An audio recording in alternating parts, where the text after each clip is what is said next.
Greetings, everyone. You are with Tanisha Ali of Butterfly Transformations.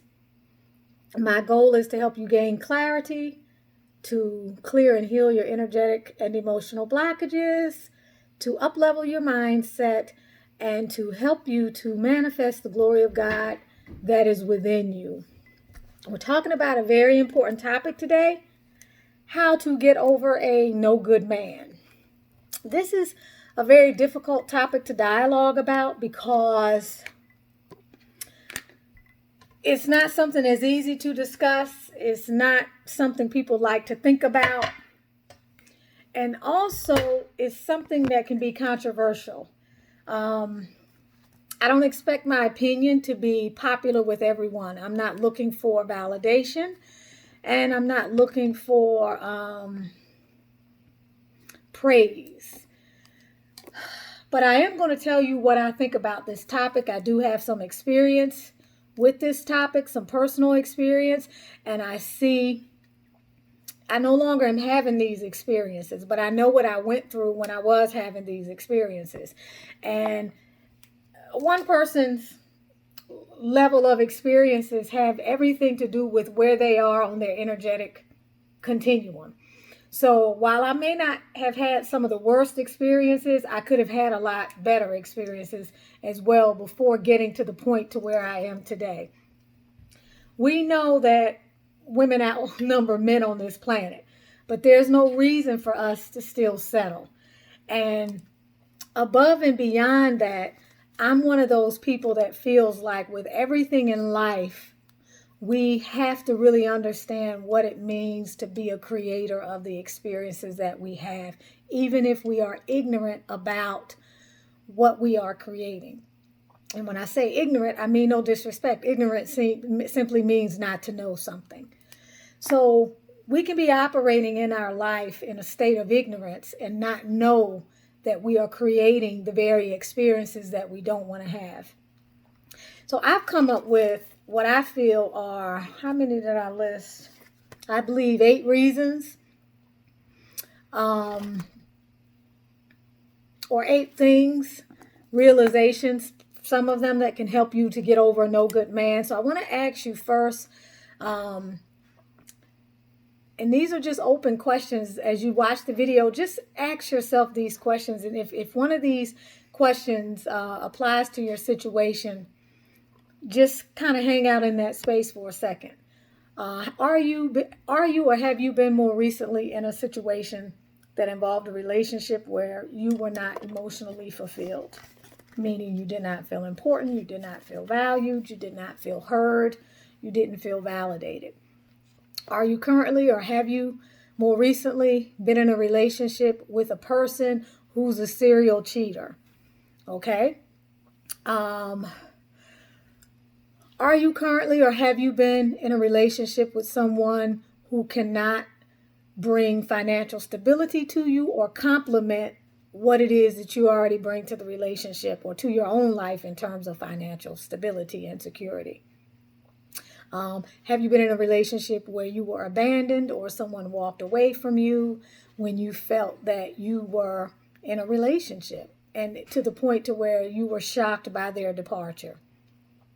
That's pretty much it. If you can relate to any of these questions, then it's likely you've had, and I don't like to use blanket statements like no good man, but you've had someone in your life that you were not compatible with. And that's the essence, because if you were compatible with that type of behavior, it would not have bothered you. So while you might have felt compatible initially, as you got to know the person, whatever it was that drew that person into your life, the reality is that you were not compatible with that individual, which meant that on some level you didn't share the vibration that allowed that relationship to continue on. But at the same time, you shared enough of a frequency to attract that person into your life. So the first thing I want to talk about is accepting responsibility for our role in the situation. I will say this until the day that I go to my grave, and that is every coming event casts a shadow. There are red flags along the way all the time that we as women don't pay attention to. We forget that part of the gift of the feminine energy, God gave us intuition. Okay, why? Because we were often to be prey. Why? Because for all intents and purposes, and this is not to be taken the wrong way, when I say we are I'm going to say the more vulnerable energy. We're the more vulnerable between the masculine and feminine. So we were given, just like prey in the wilderness, certain things to help us to protect ourselves. We were given skills that if we heighten those skills can be used to help us survive the elements. So when we choose to ignore those red flags in the beginning, or we choose not to pay attention to the very signs that let us know that these people that we're spending our time with are not compatible with us, then we put ourselves in a situation where we expose ourselves to being somebody's prey. Okay, because we don't listen to the inner voice inside, or we haven't trained ourselves to trust ourselves to listen to that inner voice inside and to just stop. All right, so we have to accept responsibility for the role that we have played in this situation, in creating it, which means we have to give credence to this idea that there were some red flags. Okay, I don't care what the red flags were. The red flags could have been you jumped into bed too early before you got to know the person. The red flags could have been that for 3 months before y'all moved in together, this person wouldn't answer the text messages. The red flags could have been anything. It could have been the way the relationship started. It could have been that the relationship was born in infidelity. That's another problem. All right. Whatever it is, there were red flags from the beginning and signs along the way that we didn't pay attention to. And so we have to take responsibility for our role in letting this situation continue to play out. That's the first thing. So the second thing is that you have to realize in a lot of these situations, especially when you're dealing with these men who are non-committal, or these men who are stringing you along, or these men who are running the street, it's worse enough when it's a husband that's doing this. It's worse when this is someone who's not even committed to you by title, and they've invested even less in you or in the relationship than, say, someone who at least marries you. Although that doesn't make one better than the other. That's just me differentiating and showing the difference between degrees. But one of the things is that you have to realize that in a lot of these situations, this person was never committed in the first place. Oftentimes you have women who want a commitment from a man in a relationship, and so they create scenarios where they're applying pressure and they are trying to lay down a certain expectation, but this man does not want to be committed. When a man wants to commit to you, he makes that clear. It's actually a man's nature to commit to you when he wants you, to want to compete for your affection, and to want to take you off the market and make you his. If a man is not doing that, and you're pushing your agenda and you're trying to have a relationship that doesn't really exist, you have to take responsibility for that. That's a major issue. When I say he may not have wanted to be committed in the first place, there are signs too with that along the way. Was he committed to you in this particular paradigm? When we invest in something, we invest our time, we invest our emotions, we invest our financial and physical resources. Are you with someone who invested that kind of energy into you? If you have someone who cannot take care of themselves, how in the world are they going to come to the table with anything to offer you? If you have someone who's not invested in you financially, emotionally, okay, and in other respects in terms of their time and their resources, can you really say that you're in a committed situation to begin with? And if you're not in a committed situation to begin with, the reason why I bring this up is that you have to adjust your expectations. You can't have the same expectations of someone who was never committed to you in the beginning, or who did not want to commit in the beginning, or the relationship started out with you being aware that this person was seeing other women to begin with. And you just began to tolerate that, and somewhere along the line, you made it known that that was no longer acceptable, and you thought this person was on board with that, but maybe they were not on board with that. The third way But the third thing you have to do to get over a relationship with a no good man is you have to stop mourning the loss of something that you never had. We have to stop making excuses for our emotional, we have to learn how to draw the line between what is real and what is imagined and what is part of an illusion. When you accept responsibility for what you have created, then what you're saying is, I own up to my part in this situation.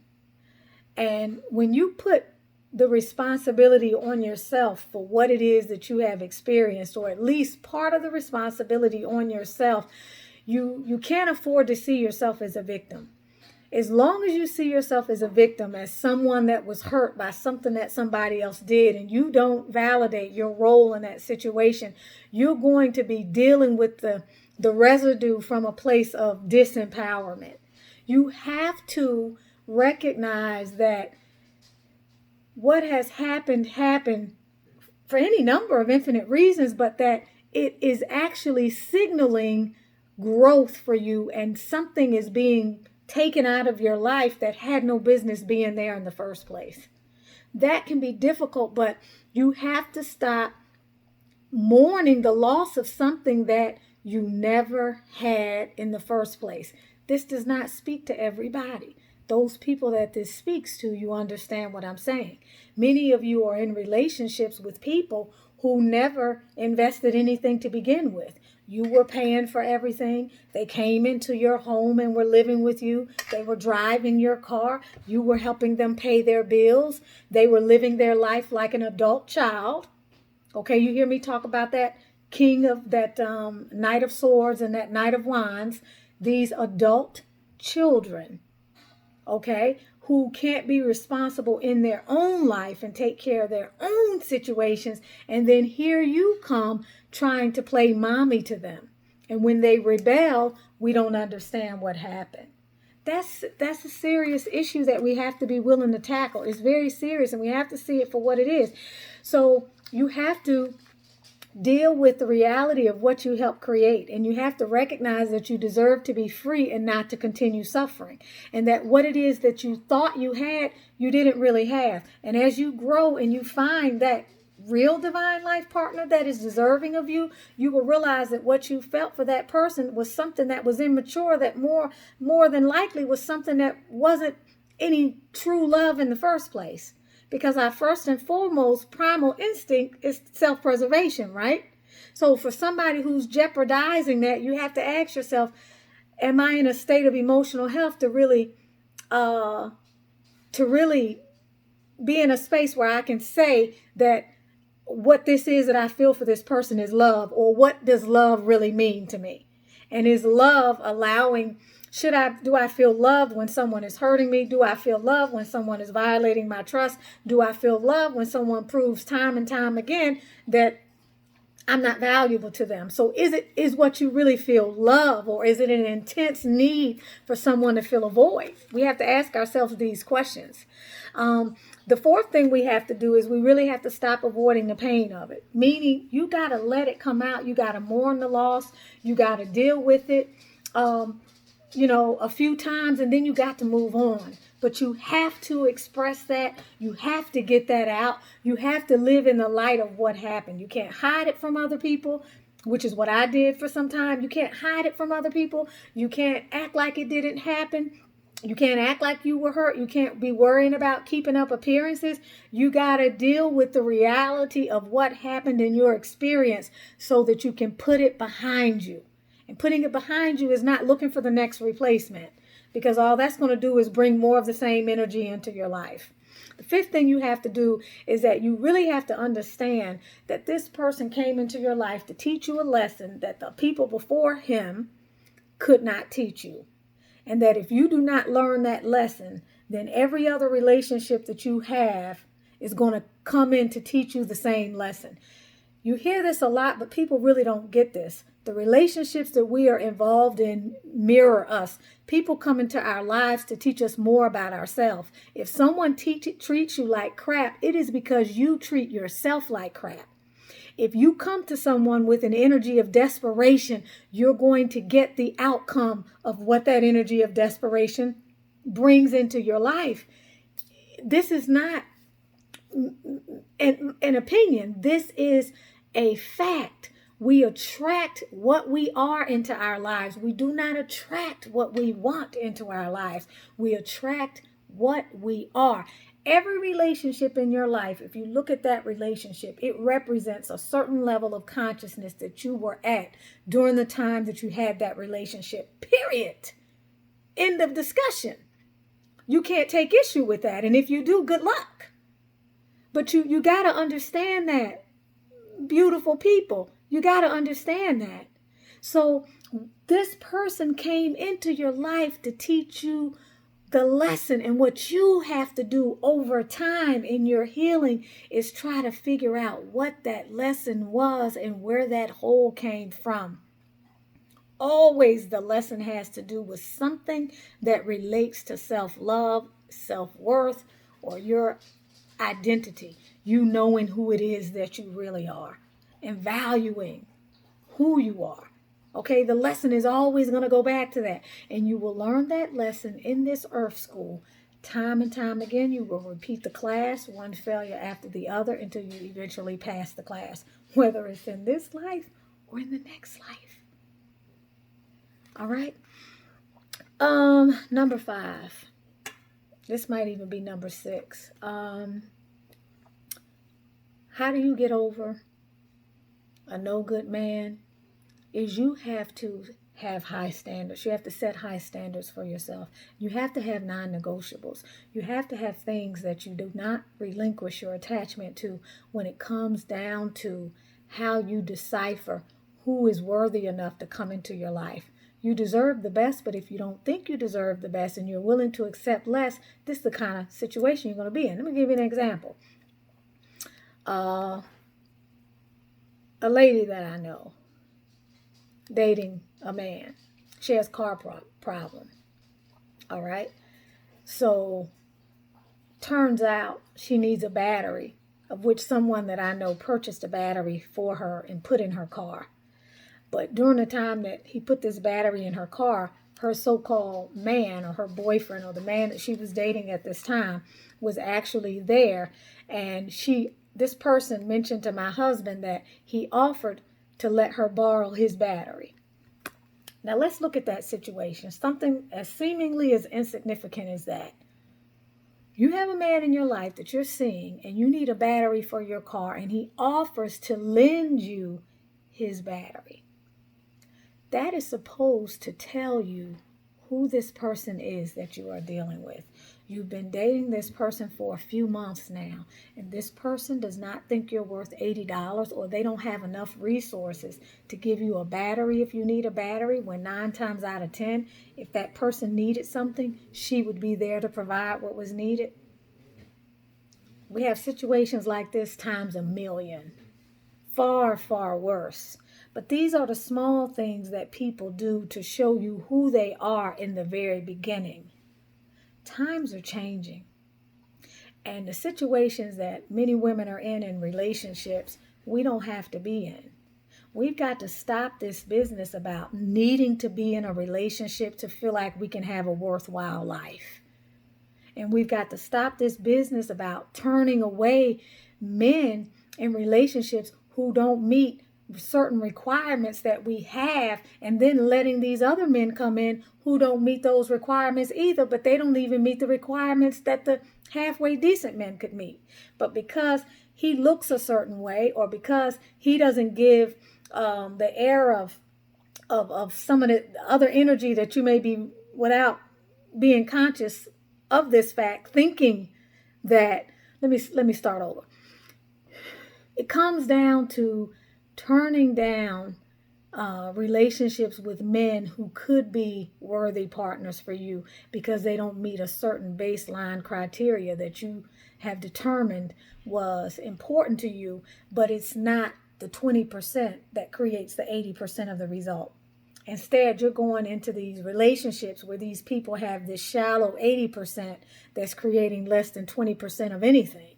So it's almost as if oftentimes we can be in situations where unless there's a certain amount of emotional dysfunction in the relationship, we're not satisfied. And you have to think about that. What is it about that man? And many of you can probably come up with many men who've been in your life, who've been interested in you, but for whatever reason, you weren't interested in them.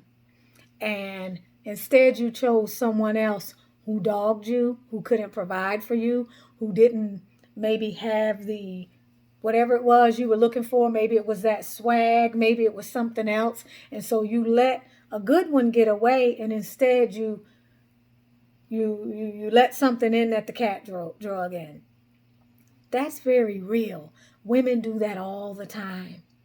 Okay, the good men have a difficult time finding a quality woman because many of the quality women have been socialized to choose partners that are very much incompatible with them. We have to examine what is it that we're really looking for in a relationship and what is really important. And why is it that so many good women are drawn to and give so much energy and support to these men who are not giving the same thing in return? There are a lot of good men out there. There are a lot of good men out there. Number 7. How do you get over a no good man? You realize that this comes back to this personal responsibility. You realize that on some level there was something in you that was looking for a rescue or was looking for somebody to fill a void in your life.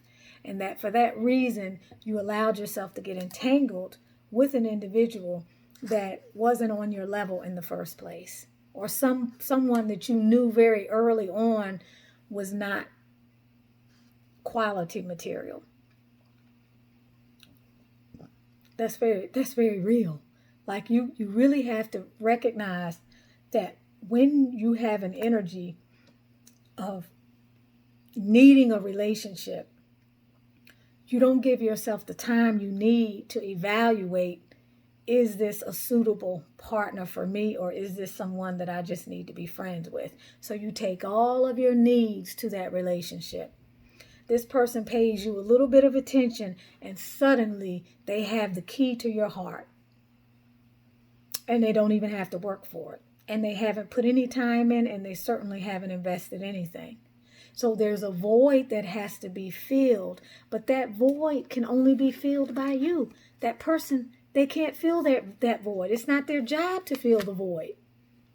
And so when the signs start to come up that show you that this relationship is not the relationship that is really compatible with what you said you wanted in a relationship, you're in denial about the red flags, or you don't want to see. And so now you start fighting something that you've already gotten yourself into. It's kind of like being exposed to temptation and trying to walk away once you're already in the cesspool, instead of being proactive on the front end and doing the homework, which would, in this case, would be staying away from the temptation, not, going to the place where whatever it is you're tempted by is being done. If you're a gambler, stay away from casinos. Don't be walking around with cash, whatever it might be. So having an expectation or feeling a void inside, or not feeling whole within yourself, will send you out looking for a relationship. And whenever you are looking for something, you better believe you're going to find something. And whatever you find, you're going to assume that it was what you were looking for. Okay? You don't go out looking for a relationship. That's the best way to find yourself in a mess, is to go out looking for a relationship. That's not the same as being open to being in a relationship and manifesting a quality relationship in your life, and then being patient with divine timing and living your best life irregardless of what's going on around you. Because at the end of the day, if that ideal partner is not out there for you in this lifetime and that's not your destiny, are you going to get into a relationship anyway that's going to destroy your happiness just to be with somebody else? Are you going to live a bitter life because It wasn't in your destiny for you to meet up with that person, but your challenge on the planet this particular time around was to learn something else. We have to accept the circumstances in which we find ourselves, and we have to create our happiness. And we have to be patient. And we have to raise our energetic vibration so that we can see clearly whatever the possibilities may be that are actually for us and are good for us. The eighth thing that you have to do to get over a no good man is you really have to sever your relationship. You can't go back and forth. When you have determined and you have clarity of vision and you can see through to the reality of what this situation is that you've been in, you have to sever the relationship. You have to move this person out of your life. You have to get into a mindset that helps you to understand that this was not a relationship that was based in reality. This was not a relationship for you in the first place. This relationship came to teach you a lesson. And now that you got that lesson, you are happy. You are grateful to that person because you actually know that you won't have to repeat that lesson anymore. Okay, and you know that they came here, whether they know it or not consciously, to give you that lesson. And you have to move on. That means removing their things out of your environment, taking their information out of your phone, clearing the text threads where they were telling you they loved you, where if they loved you, there's no way this thing could have happened the way it happened. It means healing and getting to a point where you trust in the Creator to help you move through this difficult circumstance, and you do your part to clear your energy so that you can wake up free of that experience and you look at it for what it was instead of what you wanted it to be, and you don't see it from behind being in your feelings. You see it for what it was to represent in your life, and you see it as you having avoided something catastrophic. You see it that had you continued in that relationship and God had not freed you from it, okay, or the divine had not freed you from it and saw fit to move that person out of your life or to show you the signs that would help you move them out of your life, that you have to realize you dodged a bullet.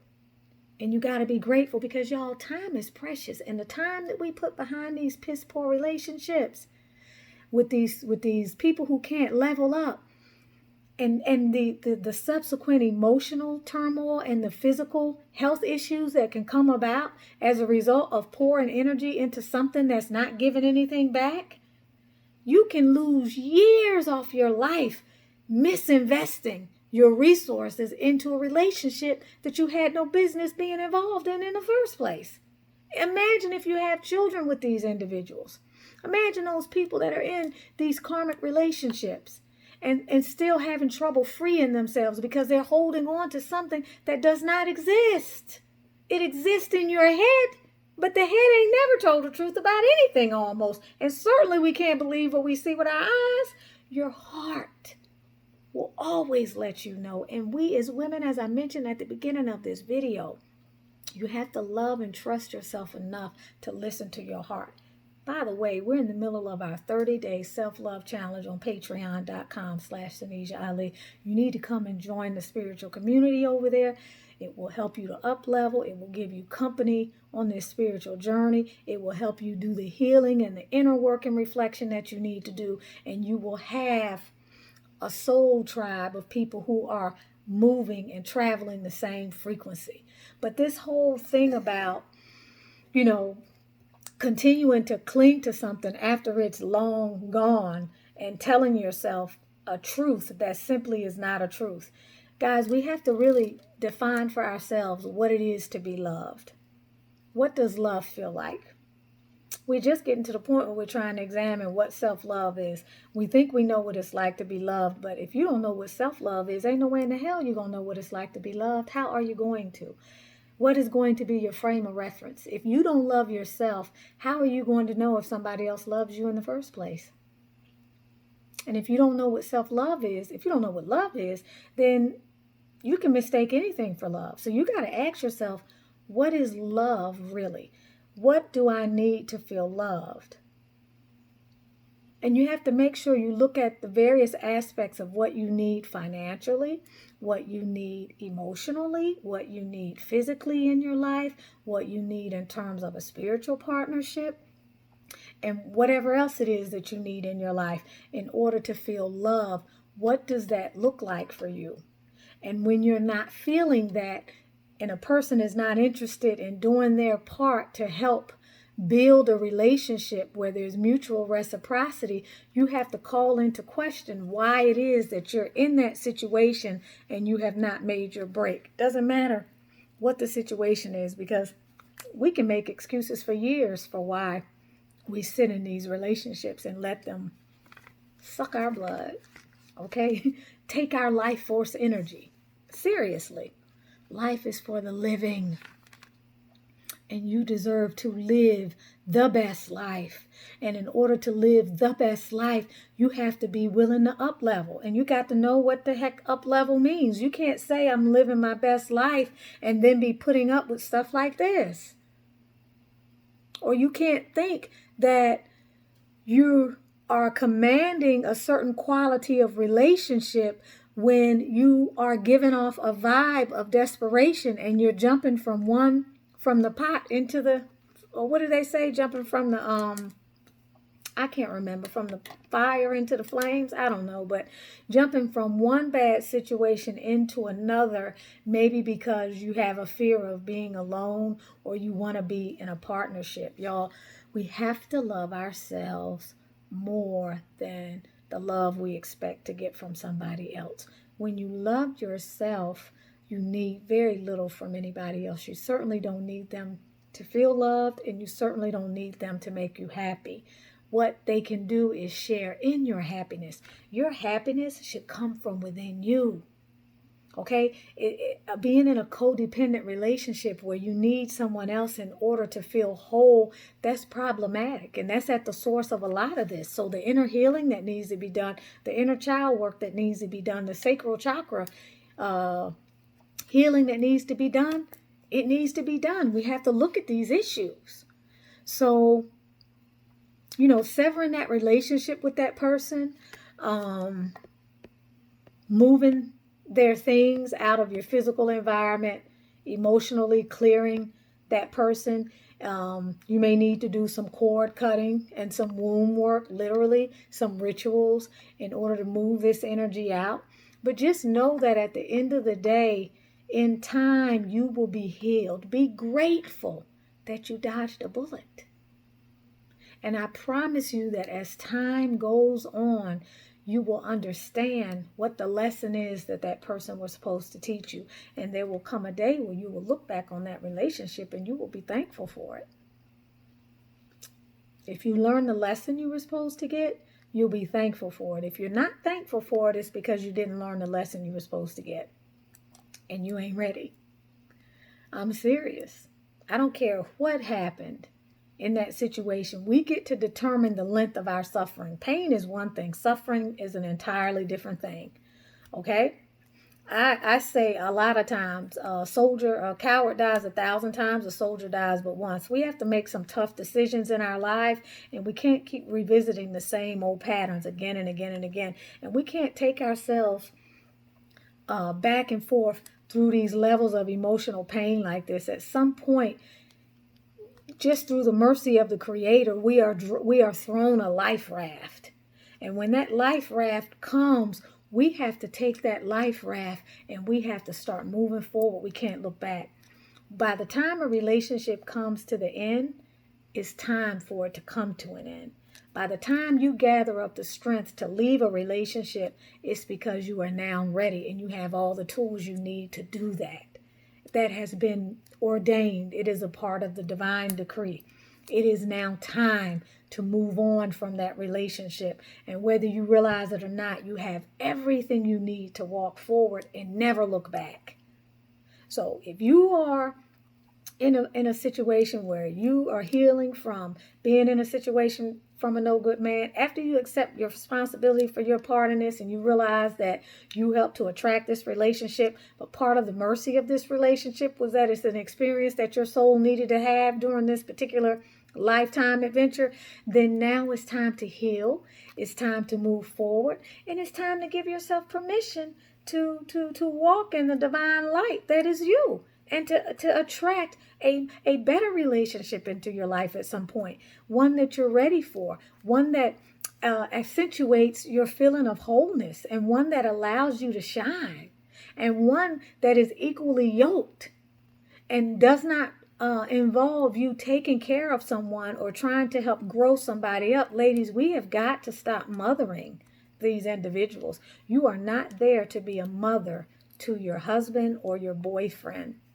If you find yourself taking on the role of being a mother and doing the things that his mother would do, or doing the things that you might do for your own children, this is not a situation you need to be in.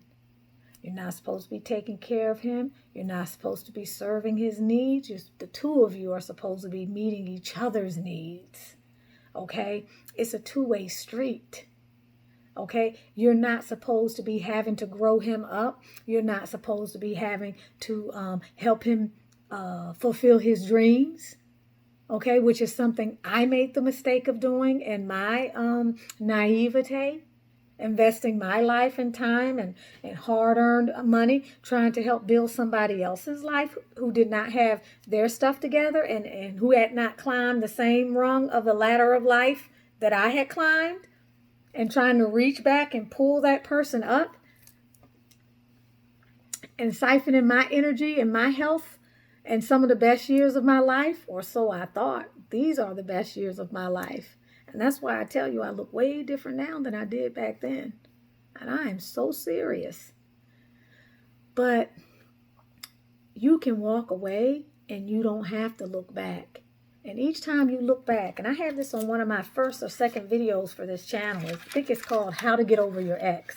And if you go to the channel page, the home page for the channel, I think you'll still see it up there. It's like one of the first videos in the display. But it talks about making a list of the collateral damage and all of the things that you gave up.